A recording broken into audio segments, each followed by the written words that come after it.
সুপ্রভাত বন্ধুরা, এখন বাজে সকাল 9টা। আজকে মঙ্গলবার। এখন থেকে আমি আমার ব্লগটা শুরু করছি। তোমরা সবাই কেমন আছো? আশা করি ভালো আছো। আমিও ভালো আছি। আমার এই পরিবারের সবাইকে জানাই অনেক স্বাগত আর অনেক ভালোবাসা। তো কাজের দিদি ঘর মুছছে, পুরো বাড়িটাই মোছা হয়ে গেছে। এখন ওই বাথরুমের সামনেটা মুছছে। তো কোনোদিন তো দিদিকে দেখাই না, তো আজকে দেখালাম এবং খুব সাবধানে দেখাচ্ছি, কারণ সবাই তো ক্যামেরার সামনে আসা পছন্দ করে না, তাই একটু দূর থেকে দেখাচ্ছি। তো এই হলো কথা। আমার বর খেয়ে দিয়ে অফিস বেরিয়ে গেছে, টিফিন নিয়ে গেছে, ভাত খেয়ে গেছে। আর যেহেতু আজকে মঙ্গলবার, তো আজকে তো পেঁয়াজ রসুন রান্না আমি করি না, আর মাছ মাংস ডিম তো হয়ই না। তো ওই জন্য সমস্ত নিরামিষ রান্না বাইরের টেবিলে রেখে দিয়েছি। এখন চাউমিন বানাচ্ছি। আর আজকে মেয়েকে স্কুলে পাঠাইনি, কেননা কালকে ওদের বুধবার ওদের স্কুলে খাওয়া দাওয়া। তো ওই জন্য আজকে হয়তো ওরা বাজার হাট করতে যাবে, ওই জন্য আজকে স্কুলটা পুরোটা হবে না। ওই জন্য না, যাস না, কাল থেকেই একবারে যাবে। তো সমস্ত খাবার দাবার বাইরে নিয়ে যাওয়ার পর তারপরে পেঁয়াজ কাটলাম। এখন চাউমিন বানাচ্ছি। আমার বরই নিরামিষটা খায়, আমিও খাই, কিন্তু আমি পেঁয়াজের রান্নাও খাই, কিন্তু বর একবারই খায় না। তো যেহেতু ওদের ননভেজ খাওয়াবে, ওই জন্য ওদের সরস্বতী পুজোর কিছুদিন পর খাওয়ায়। আর ভেজ খাওয়ালে হয়তো সরস্বতী পুজোর দিন খাওয়াতো। আর বাদাম দিয়ে, ডিম দিয়ে, আর একটু হলুদ দিয়ে, আলু পেঁয়াজ দিয়ে, যেই ছোটোবেলায় যেমন মা করে দিত সেরকম চাউমিন বানাচ্ছি। কোনো সস দেবো না, কোনো সয়া সস, চিলি সস কিচ্ছু পড়বে না। সিম্পলভাবে চাউমিনটা করছি, এবং সিম্পলভাবে করলেই চাউমিনটা খেতে খুবই ভালো হয়। তো আমার মেয়েও পছন্দ করে, আমিও পছন্দ করি সিম্পলভাবে চাউমিন করাটা। এই হলো কথা। দেখো, এক বেসিন বাসন পড়ে আছে, ওগুলো মাজবো, আগে টিফিনটা খেয়ে নিই। তো এই হলো কথা।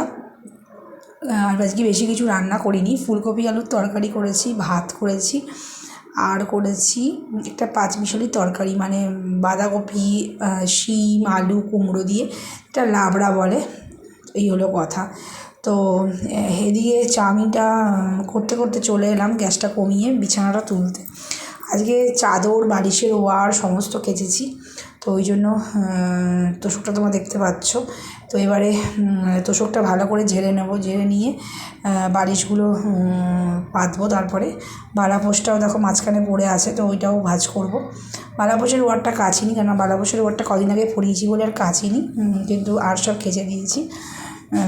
তো এবার এগুলো নামিয়ে ভালো করে বিছানাটা ঝেড়ে নেবো।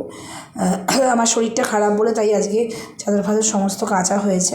আজকে আমি শ্যাম্পু করব, শ্যাম্পু করে তারপরে রাত্রিবেলার দিকে চাদরটা পাতবো। শ্যাম্পু না করলে চাদর পাততে পারবো না।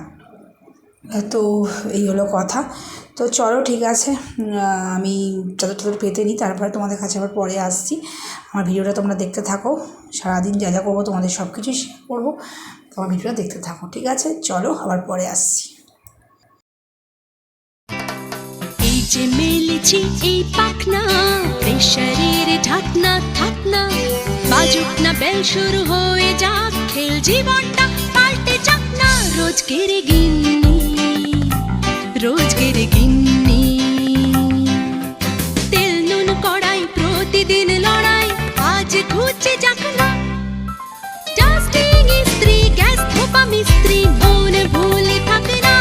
রোজকের গিন্নি, রোজকের গিন্নি, রোজকের গিন্নি।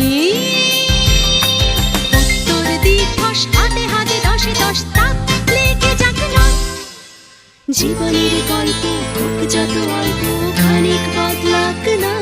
রোজকের গিন্নি। তো আলুটা পেঁয়াজটা ভালো করে ভাজা হয়ে গেছে, বাদামটা, এবারে চাউমিনগুলো দিয়ে দেবো। ঠান্ডা জলে চাউমিনটা ভালো করে ধুয়ে নিয়েছি, তো তারপরে দেবো।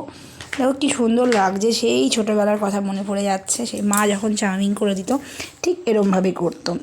তখন তো অত সয়া সস, চিলি সস অত আমরা খেতাম না। তো যাই হোক, আমার মেয়ে আবার বাইরের চাউমিনটা বেশি ভালোবাসে, কিন্তু আমার আবার ঘরোয়া চাউমিনটাই বেশি ভালো লাগে। তো এই হলো কথা। তো ঠিক আছে, চলো টিফিনটা খেয়ে নিই, ভীষণ খিদে পেয়েছে, কী আর বলবো। তো মাঝখানে বিছানাটা তুলে আসলাম, ততক্ষণ আলুটা একটু সেদ্ধ হয়ে গেল। তো এই হলো কথা। তো চলো, ঠিক আছে, পরে আসছি আবার।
শ্বশুরমশাইকে দেখালাম, দেখো একদম শয্যাশায়ী, কি বলবো আর।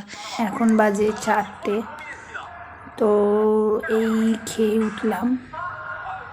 শ্বশুরমশাই খুব শরীর খারাপ, টয়লেট দিয়ে ব্লাড আসছে, তো সকাল থেকে তো ওখানেই ছিলাম। তারপরে যে ডক্টরকে দেখায় সে ফোনে বললো যে ট্যাবলেটটা যে খাচ্ছে সেটা ইঞ্জেকশান হিসাবে দিতে। তো ট্যাবলেটটা মানে না খেয়ে ওই ট্যাবলেটটার মানে ওষুধই ইঞ্জেকশান হিসাবে দিতে বললো। তো দোকানে গেলাম, আমাদের এরিয়াতে কোনো জায়গায় ওষুধটা পাওয়া যায়নি।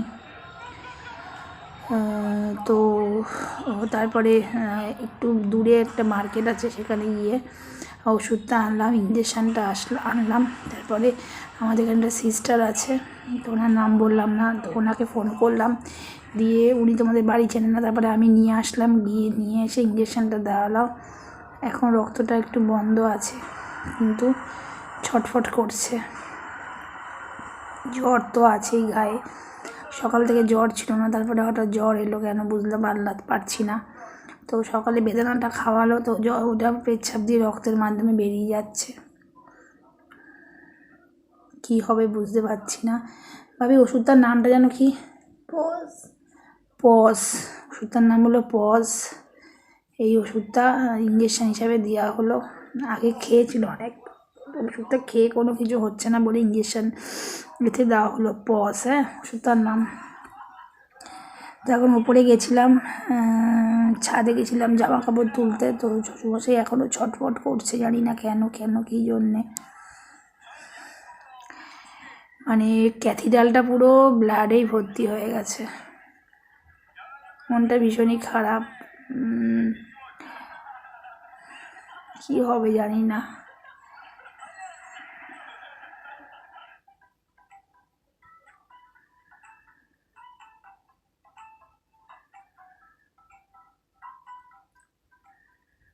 যাই হোক, আমি একটুখানি শুয়ে আছি, ওপরে একবার যাব, যদি পারি ক্যামেরা করব।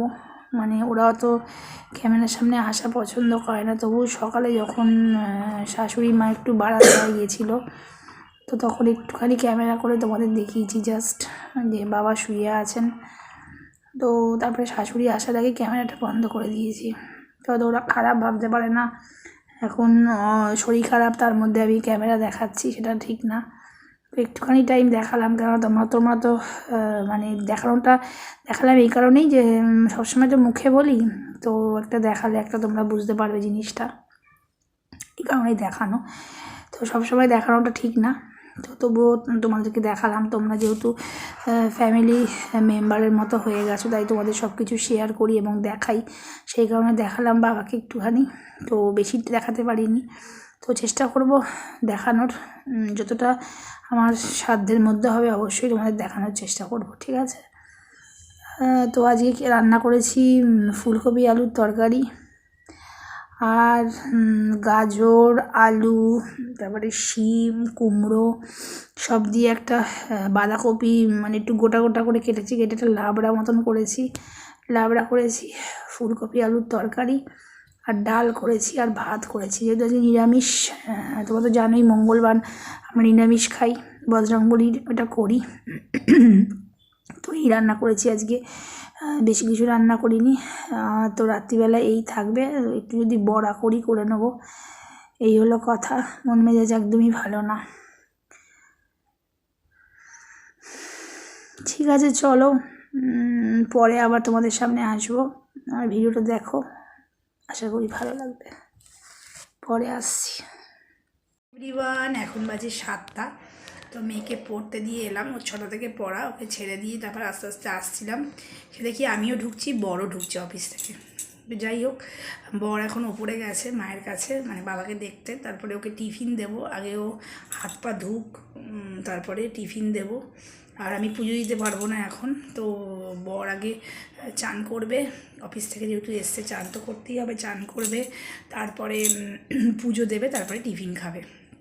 তো আমি একটু ভেজিটেবিল চপ নিয়ে এসেছি, যেহেতু আজকে মঙ্গলবার বজরংবলির মানে, তাই আমি মিষ্টির দোকান থেকে নিয়ে এসেছি ভেজিটেবিল চপ। এমনি দোকান থেকে আনলে তো খাবে না, তো ভেজিটেবিল চপ 3 জনের 3টে নিয়ে এসেছি, কিন্তু আমার পেটটা ভরা, যেহেতু আজকে 4টের সময় খেয়েছি, মানে শ্বশুরমশাইয়ের ওই ইঞ্জেকশন নিয়ে আস্তে আস্তে অনেক বেলা হয়ে গেছে, এসে আবার রান্নাঘর পরিষ্কার এসব ছিল, তো করতে করতে প্রায় 4টের সময় খেয়েছি, পেট একদম ভর্তি। এখন যদি আমি খাই তাহলে রাতে খেতে পারবো না, তো দেখছি কি করি। ওই চপটা বরকে দেবো, আমি একটু খাবো, তো মেয়ে আসুক, ওকে খেতে দিয়ে দেবো, আমি মেয়ে আসলে খাবো। চুলটা দেখো কীরকম পাতলা হয়ে গেছে, এত পাতলা চুল আমার ছিল না, একদম পাতলা লিকলিকে হয়ে গেছে। চুলটার কিছু একটা ব্যবস্থা করতে হবে, একদম টাক পড়ে যাচ্ছে দিন দিন। রোজমেরি ওয়াটারটা কিনে ফেলে রেখে দিয়েছি, মাখিও না, রোজমেরি ওয়াটারটা পড়ে আছে। শীতকাল তো মাখলে যদি ঠান্ডা লেগে যায়, হয়তো রোজমেরি ওয়াটারটা ভাবছি কাল থেকে আবার মাখা স্টার্ট করবো। একদম টাক পড়ে যাচ্ছে, দেখেছো? আর 3-4 বছর পর দেখবে আর মাথায় চুল নেই, টাক নিয়ে ঘুরে বেড়াচ্ছি। যাই হোক, দোয়ারে তো বিছানার চাদর কেচেছি, বালিশের ওয়ার কেচেছি, সমস্ত রাত্রিবেলা চাদর বালিশের ওয়ার সমস্ত পরানো হয়ে যাবে, তো পরিয়ে তারপরে শোবো। তো যাই হোক, ঠিক আছে, বরকে টিফিন দিই। মন মেজাজ ভালো না, শ্বশুরমশাইয়ের খুব একটা শরীর ভালো না, দেখা যাক কী হয়। তো ঠিক আছে, চলো পরে আসছি আবার। বন্ধুরা, মন মেজাজটা খুব একটা ভালো না, তাই আর ভিডিওটা এখানেই এন্ড করে দিলাম। কালকে আবার নতুন ভ্লগ নিয়ে তোমাদের সামনে চলে আসবো। সবাই ভালো থেকো, সুস্থ থেকো, পাশে থেকো, টাটা।